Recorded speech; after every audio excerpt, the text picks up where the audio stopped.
আসসালামু আলাইকুম রহমতুল্লাহ বারাকাতুহু।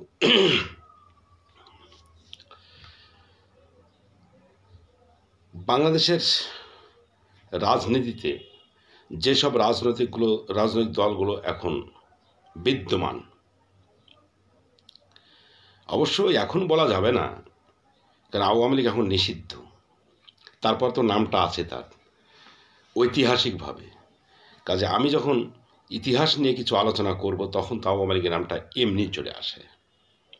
যাক, আমি সেই দৃষ্টিভঙ্গি থেকেই আলোচনা করছি।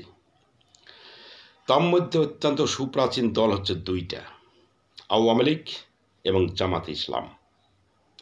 কিন্তু আওয়ামী লীগ নিয়ে আমার আলোচনা নাই, কারণ আওয়ামী লীগের বিকাশ, বৃদ্ধি, তার ইতিহাস, তার সমৃদ্ধি, তার জনপ্রিয়তা সব কিছুই মানুষ জানে। কিন্তু যেখানে বাংলাদেশ সংখ্যাগরিষ্ঠ মুসলমানের দেশ, অর্থাৎ মুসলমান অধ্যুষিত দেশ, এবং পাকিস্তানও মুসলমান অধ্যুষিত দেশ, মুসলিম দেশ,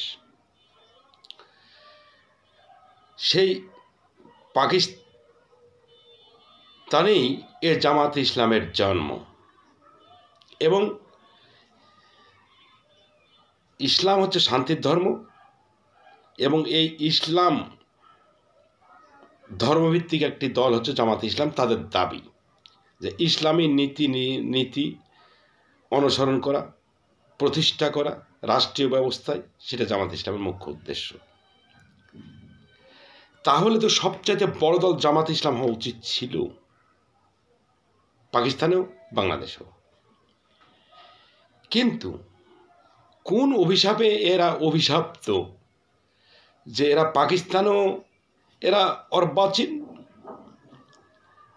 রাজনৈতিক জনপ্রিয়তায় যদি বলা যায়, জনপ্রিয়তার বিবেচনায় যদি বলা যায়, তো পাকিস্তানেও অর্বাচীন, বাংলাদেশও অর্বাচীন। এর মূল কারণটা কি? এটা অবশ্যই ফাইন্ড আউট করা দরকার, অথবা বিশ্লেষণ করাটা উচিত। কেন? এবং তারা তো রাজনীতিতে অথবা দেশের রাষ্ট্র ক্ষমতায় নাক গলায় তাদের একটা ভূমিকা থাকে, তারপরেও তারা কেন আজকে জনপ্রিয়তায় বাংলাদেশে তবু কিছুটা হলেও আছে, পাকিস্তানে তো একেবারেই বাড়ে না। তারপরে কত পরে একটা দল গঠন হলো ইমরান খানের নেতৃত্বে, পাকিস্তান তেহরিক ইনসাফ। আজকে পিপিপি কিংবা নওয়াজ শরীফের মুসলিম লীগের কাছাকাছি চলে গেছে জনপ্রিয়তায়। কিন্তু এত কিছুর পরেও যে দেশের সংখ্যাগরিষ্ঠ লোক মুসলমান, তারা নামাজ পড়ে, ঈদ করে, যত ইসলামী ধর্ম আছে, উৎসব আছে, ধর্মকর্ম আছে, সব পালন করতে, কিন্তু জামাতিকে গ্রহণ করে না কেন? অথচ জামাত তো সেটাই চায়, ইসলামী নীতি অনুসরণ করতে, ইসলামী নীতি বাস্তবায়ন করতে। তারপরে জামাতিকে চায় না কেন? বরঞ্চ অন্যান্য দলই জনগণের কাছে প্রত্যাখ্যাত হওয়া উচিত ছিল, এবং জামাতকেই সঙ্গে টেনে নেওয়া উচিত ছিল। আমার মনে হয় যে এইখানে জামাতের কিছু উদ্দেশ্য আছে, অশুভ উদ্দেশ্য নচেত, অশুভ উদ্দেশ্য না থাকলেও জনগণের কাছাকাছি তারা যেতে পারে না। অবশ্যই কেন যেতে পারে না, এটা আমরা আলোচনা করতে পারি।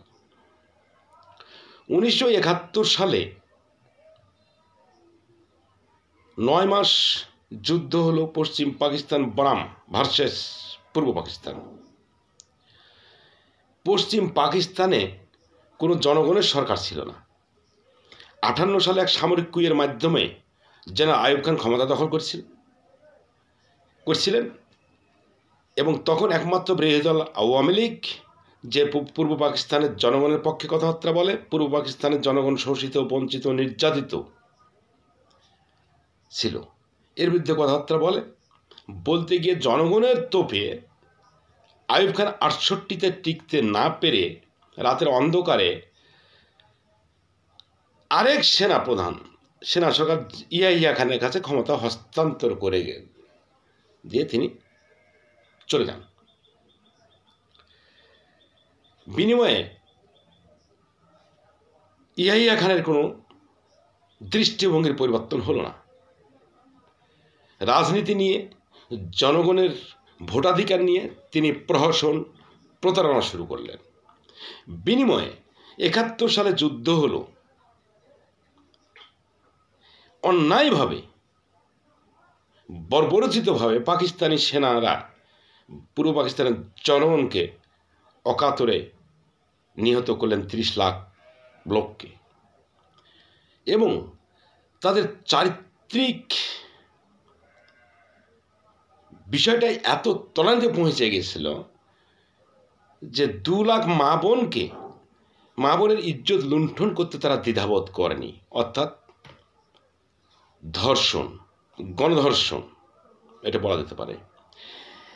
এত বড় লোমহর্ষক ঘটনাতেও জামাত ইসলাম পাকিস্তানের এমনই প্রেমিক ছিল যে পাকিস্তানের সেনাদেরকে সক্রিয় সহযোগিতা করেছে, এবং এই জামাতে ইসলামের সক্রিয় সহযোগিতায় পাকিস্তানি সেনারা গোটা দেশব্যাপী যুদ্ধ পরিচালনা করছে, মানুষ হত্যা করেছে, এবং এই যে নারী ধর্ষণ করেছে।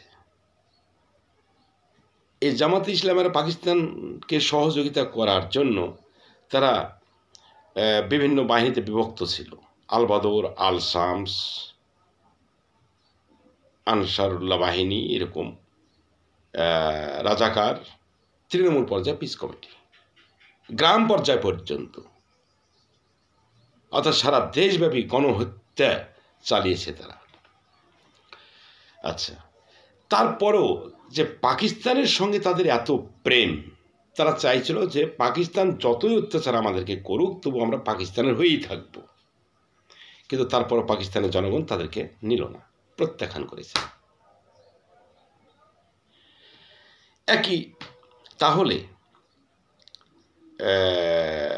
এরা কোন সরকারকে সহযোগিতা করেছে, কোন সরকার স্বাদ পেতে চেয়েছে? অনৈতিক একটা সরকার, কুইয়ের মাধ্যমে গঠিত একটা সরকার, যে সরকার অবিবেচক, গণহত্যা করতে দ্বিধাবোধ করে না। তারা ৭১ সালে লুটপাট, অগ্নিসংযোগ, গণধর্ষণ সব কিছুই করেছে। এই যে এরকম একটা গোয়ার বর্বর সরকারের স্বাদ যখন তারা পায় জামাত ইসলাম, তখন তারা মাতোয়ারা হয়ে যায়, তারা বিবেক বর্জিত হয়ে যায়।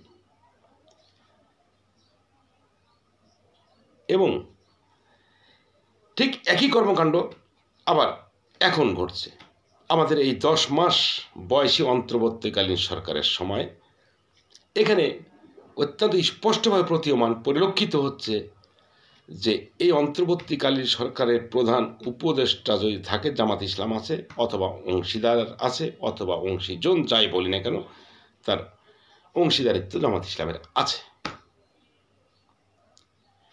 এজন্য অন্তর্বর্তীকালীন সরকার আজকে যে কথা বলে, জামাত কালকে সে একই কথাটা বলে, অথবা জামাত যদি আজকে যে কথাটা বলে, ওই অন্তর্বর্তীকালীন সরকার পরের দিন একই কথাবার্তা বলে। ওই একইভাবেই এসছে ক্ষমতায়। এখানে আন্দোলন, কি আন্দোলন হয়েছে? ওই আমেরিকার জাতিসংঘের মাধ্যমে আমাদের সেনাবাহিনীকে নিষ্ক্রিয় করে দেওয়া হয়েছে, সেনাবাহিনীকে হুমকি দেওয়া হয়েছে যে যদি সরকারের পক্ষে বাংলাদেশ সেনাবাহিনী দাঁড় হয় 5 তারিখে, তাহলে জাতিসংঘ থেকে সব সেনাকে ফেরত পাঠানো হবে। কাজে সেনাবাহিনী যেন নিষ্ক্রিয় থাকে। সেনাবাহিনী নিষ্ক্রিয় হয়ে গেছে। 1 লাখ লোক ঢাকায় প্রবেশ করেছে আন্দোলনকারী হিসাবে, বাস। এবং সেনাবাহিনীও শেখ হাসিনার সঙ্গে যথেষ্ট প্রতারণা করেছে, আন্দোলন ঠেকাবে বলে কথা দিয়েছে, কিন্তু পরের দিন আবার নিষ্ক্রিয় হয়ে যাচ্ছে, এরকম। এবং এখানে যারা আন্দোলনে গেছে তারা তো অর্থের বিনিময়ে গেছে। ৭১ সালে অর্থের বিনিময়ে কেউ যায়নি, তারা না খেয়ে যুদ্ধ করেছে। মানুষের বাড়ি বাড়ি যায় রুটি পানি খেয়ে যুদ্ধ, মুড়ি পানি খেয়ে যুদ্ধ করেছে, আর এখানে টাকার বিনিময়ে। এটা সবাই দেখেছে। ওই আমেরিকার সরকার স্বীকার করেছে যে বাংলাদেশের আন্দোলনে আমরা 2 কিস্তিতে $50 মিলিয়ন দিয়েছি। জাতিসংঘের মানবাধিকার কমিশনের প্রধান ভলকার তুর্ক বলেছে যে আন্দোলনের দিন সেনাবাহিনীকে আমি নিষ্ক্রিয় করেছি, কিন্তু কই বাংলাদেশ সরকার তো এর প্রতিবাদ করে নাই, অন্তর্বর্তীকালীন সরকার। যে 5 তারিখের অভ্যুত্থানের ফসল হচ্ছে অন্তর্বর্তীকালীন সরকার, সেই সরকার তো প্রতিবাদ করলো না। কেন প্রতিবাদ করবে? টাকা নিয়েছে তো মার্কিন ডলার, আর ওই ভলকার তুইয়ের পরিকল্পনা। তাহলে এখানে কোনো গণ অভ্যুত্থান হয়নি। 71 সালে আন্দোলন হয়েছিল, বিপ্লব হয়েছিল, যেখানে ওই আমেরিকাই ছিল আমাদের বিপক্ষে। তাহলে এইখানেও দেখা গেছে আজকে অন্তর্বর্তীকালীন সরকার মানুষের সঙ্গে যে নির্বাচনের কথাবার্তা বলছে, গণতন্ত্রের কথাবার্তা বলছে, প্রতারণা করছে, সেই সরকারের অংশীদার হয়ে জামাত ইসলাম বসে আছে। অর্থাৎ যখনই দেখা গেছে একটা অনৈতিক সরকার, অবৈধ সরকার, অসাংবিধানিক বেআইনি সরকার, তখন জামাত ইসলাম সেখানে যে বেরিয়েছে। এবং জামাত ইসলামকে সেখানে যাওয়া খুব সহজ হয়ে যায় কেন? তার মানে যে সরকারের কোনো জনপ্রিয়তা নাই, অসাংবিধানিক সরকার, তার পক্ষে কথাবার্তা বলার জন্য একটা রাজনৈতিক দল থাকতে হয়। জামাত ইসলাম এই ব্যবসাটা ভালো বুঝে, যে তার পক্ষে কথাবার্তা বলতে হবে, সে সরকার কামনাও করে কোনো একটা রাজনৈতিক দল এসে আমার পাশে দাঁড়াক, জামাত ইসলাম চলে যায়। কারণ তার তো ভবিষ্যৎ নেই, পাকিস্তানও নেই, এখানেও নেই। জামাত ইসলাম ওই শুধু ভারতের কথাবার্তা বলে, এটা ইস্যু। কারণ জামাত ইসলাম 71 সালেও দেখা গেছে যে ওই আমেরিকার, পাকিস্তানের মাধ্যমে আমেরিকার দালালি করেছে। আবার এই 5ই আগস্ট এখানেও সে ওই পাকিস্তান আমেরিকায় জড়িত আন্দোলনের সঙ্গে। পাকিস্তান আইএস, আমেরিকা, জাতিসংঘ, ওদের আবার দালালি করছে।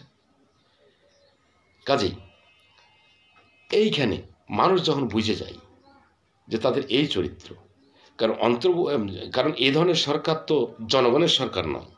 আর যেটা জনগণের সরকার নয়, সেখানে যায় যখন জামাত ইসলাম ভাগ খায়, তখন তো জনবিচ্ছিন্ন হয়ে যায়।